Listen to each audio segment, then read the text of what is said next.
માનવ હૃદયની આકૃતિ આપણે એકદમ સરળતાથી સિક્કાની મદદથી દોરવાની છે. તો મિત્રો સૌ પ્રથમ આપણે આ રીતે 3 લાઇનની અંદર આ સિક્કો મૂકી અને સર્કલ ડ્રો કરી લેવાનું છે.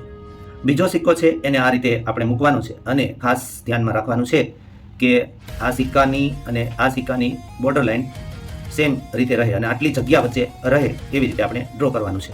ત્રીજો સિક્કો છે એને આપણે આ રીતે મૂકવાનો છે, અહીંયા વચ્ચે આટલી જગ્યા રહે અને ક્રોસ થાય થોડું એ રીતે આપણે થોડું જે પાર્ટ છે એ રિમૂવ કરવાનું છે. એટલે અહીંથી આ રીતે આ ભાગ દૂર કરી દેવાનો છે અને આમાં જે ક્રોસ થાય છે એને પણ આપણે દૂર કરી દઈશું.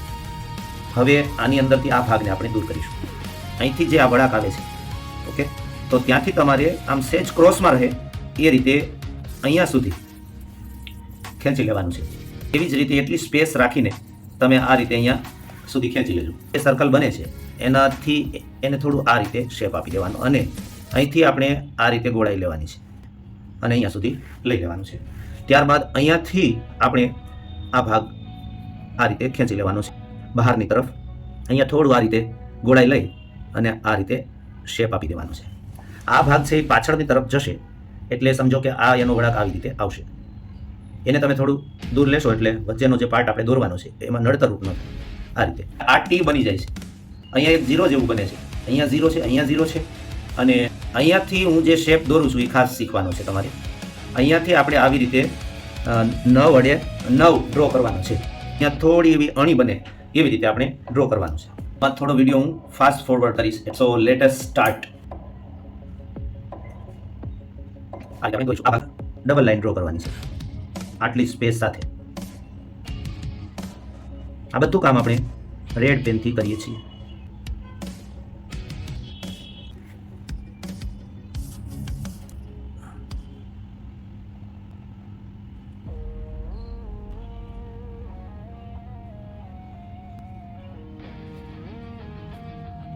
આ ભાગને આપણે હટાવીશું. અહીંયા નાની નળીઓ દોરીશું. અહીંયા પણ આપણે આ કામ તમારે પેન્સિલથી કરવાનું રહેશે. ધોરણ 10માં ખૂબ જ જરૂરી છે આકૃતિ, માનવ હૃદયની આકૃતિ. મિત્રો, યુટ્યુબની અંદર પણ એક સરસ મજાની પરિકરની મદદથી હૃદયની આકૃતિ મેં મૂકેલી છે. તો એ વિડીયોની અંદર પણ ખૂબ સારા વ્યૂ છે, ખૂબ સારી કોમેન્ટ છે, એ પણ તમે જોઈ લેજો. અહીંથી આપણે થોડું કામ કરીશું સેજ ક્રોસમાં રાખીને.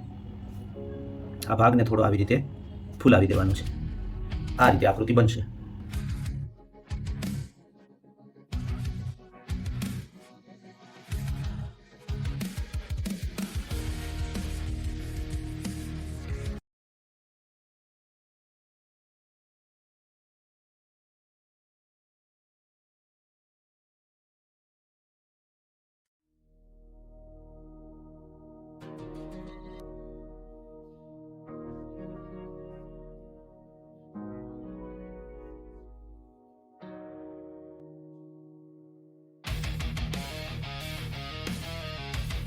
હવે આપણે આકૃતિનું નામ નિદર્શન કરીશું.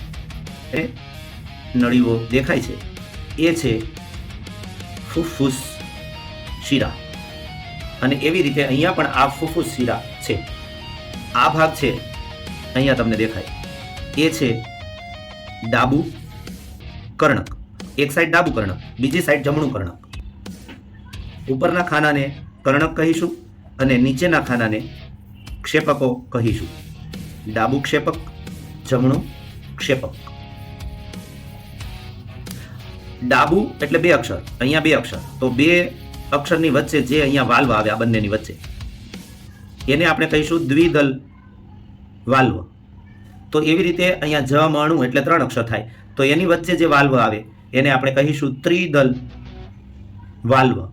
મિત્રો, અહીંયા તમે જોઈ શકો છો અહીંથી આખા શરીરમાંથી અશુદ્ધ રુધિર આવશે.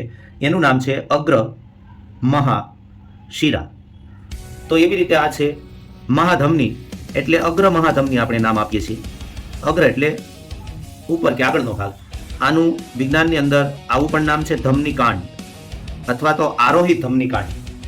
ત્યારબાદ આ દેખાય છે જે એ ફુફ્ફુસ ધમની છે, પશ્વ મહાધમની. આ છે પશ્વ મહાશિરા. અને આની અંદર બ્લડ સર્ક્યુલેશનની વાત કરીએ તો અહીંયાથી અશુદ્ધ રુધિર આવશે શરીરમાંથી, અને એ આવશે જમણા કર્ણકમાં, ત્યારબાદ જમણા ક્ષેપકમાં આવશે આ વાલ્વ દ્વારા, ત્યારબાદ અહીંથી બ્લડ જે આવેલું છે એ જશે આ બંને ભાગમાં, એટલે ફૂફૂસ ધમની દ્વારા ફેફસામાં જશે, એટલે શુદ્ધ થવા માટે જશે.